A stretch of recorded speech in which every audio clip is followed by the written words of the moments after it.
கோலாலம்பூரில் உள்ள புகழ்பெற்ற மிட்வேலி மெகாமால் வணிக வளாகத்தில் உள்ள ஒரு உணவகத்தில் நேற்றிரவு சமையல் அறையில் ஏற்பட்ட தீ விபத்தால் பெரும் பரபரப்பு ஏற்பட்டது. இரவு 8:49 மணியளவில் சமையல் பணிகளின் போது எதிர்பாராத விதமாக தீப்பிடித்த நிலையில் கட்டிடத்தின் தானியங்கி நீர் தெளிப்பான் முறை மற்றும் உணவக ஊழியர்களின் துரித நடவடிக்கையால் தீ உடனடியாக கட்டுக்குள் கொண்டு வரப்பட்டது. இச்சம்பவம் குறித்து தகவல் கிடைத்ததும் பந்தாய் மற்றும் ஜாலான் அங்துவா நிலையங்களைச் சேர்ந்த 25 தீயணைப்பு வீரர்கள் 8:56 மணியளவில் சம்பவ இடத்திற்கு விரைந்தனர்.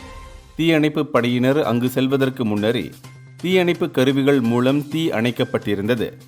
இந்த விபத்தில் யாருக்கும் காயங்கள் ஏற்படவில்லை என்றாலும் கரும்புகை வாகன நிறுத்துமிடம் வரை பரவியதால் அங்கிருந்த வாடிக்கையாளர்கள் பாதுகாப்பாக வெளியேற்றப்பட்டனர். இரவு 10:23 மணியளவில் மீட்புப் பணிகள் முழுமையாக நிறைவடைந்த நிலையில் தீ விபத்திற்கான உண்மையான காரணம் குறித்து அதிகாரிகள் தற்போது புலனாய்வு செய்து வருகின்றனர்.